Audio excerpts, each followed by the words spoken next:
Eh bien salut tout le monde, c'est Uwe Manga Animation, j'espère que vous allez bien. De mon côté, ça va super, donc on se retrouve pour une nouvelle review sur le spin-off de Gangsta, Gangsta Cursed. Donc c'est une série qui me tient particulièrement à cœur, qui est terminée en 5 tomes. Donc je vais vous présenter tout d'abord les couvertures qui me plaisent particulièrement.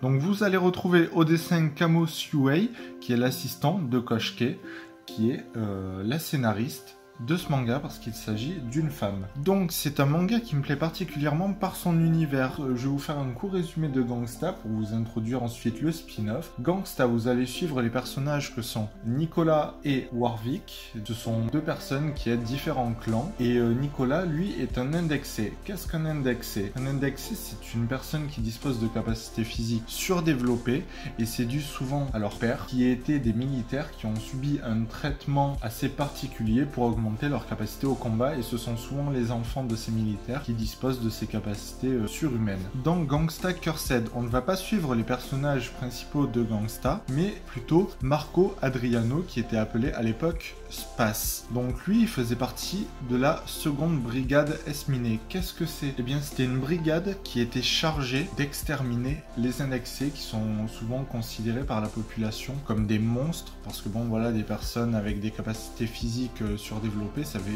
fait assez vite peur. Pour autant, ils ne sont pas forcément agressifs et ils suivent correctement leur traitement. Donc dans ce spin-off, on va découvrir le passé des différents clans que compose Ergastulum, c'est le nom de la ville, mais également qui étaient ces personnages parce que Marco Adriano fait partie de l'histoire actuelle de Gangsta et une place assez importante, je vais pas vous spoil. Donc c'est un univers qui est quand même assez sombre et on va suivre une période qui a beaucoup marqué l'histoire de ce manga puisqu'il s'agit de l'extermination des indexés. Il y a cette brigade qui est arrivée en ville qui était chargée d'exterminer donc les indexés sans différence d'âge, de sexe, donc ça pouvait être des hommes, des femmes et des enfants, donc c'est assez violent. Les personnes qui font partie de cette brigade d'Esminé sont des personnes qui ont des capacités physiques surdéveloppées sans pour autant être des indexés. C'est ça qui est quand même assez impressionnant. Et donc on va suivre Space qui va se poser des questions parce que lui, depuis qu'il est jeune, on lui a dit que les indexés étaient des monstres et qu'il fallait les exterminer, mais petit à petit, à force de les tuer, il va se demander si c'est réellement justifiable ce qu'il fait et si ce n'est pas lui le monstre à exterminer tout le monde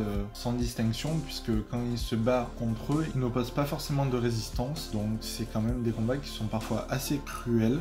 Également, on va voir d'autres personnes, des indexés qui essaient de les arrêter, on va pouvoir voir des combats qui sont quand même assez impressionnants. Et c'est vraiment, moi je trouve un spin-off qui est d'une assez bonne qualité. En 5 tomes, je trouve que c'est amplement suffisant pour vraiment comprendre et avoir un point de vue sur l'événement de l'éradication des indexés. C'est assez bien tourné, moi je trouve que le scénario est vraiment bon et les dessins sont dignes du manga Gangsta, même si c'est son assistant. Moi c'est une œuvre que j'ai beaucoup appréciée, que je souhaite vraiment vous recommander, mais voilà, je ne saurais vous recommander cette œuvre. Si vous avez déjà lu Gangsta ou même si vous n'avez pas lu Gangsta, je vous ferai également une review sur Gangsta pour vous faire découvrir cette série. Je vous conseille vraiment de vous y plonger parce que c'est un univers assez particulier entre mafia, action. Actuellement, Gangsta comporte 8 tomes et c'est toujours en cours d'édition. Il y a une pause de 2 ans, donc ça a été assez long, mais là ça a repris, donc j'espère que le rythme de parution va bien enchaîner. Et bien c'était Uwe Manga Animation, j'espère que cette review vous a plu. J'en ai d'autres en préparation, j'attends des colis qui vont arriver, un assez gros colis d'ailleurs, donc je vais vous présenter ça sur la chaîne. Puis n'hésitez pas à vous abonner si ce n'est pas déjà fait, à mettre un j'aime si la vidéo vous a plu et à commenter pour me dire si vous connaissiez déjà cette œuvre ou si c'est une découverte pour vous. Et on se dit à la prochaine.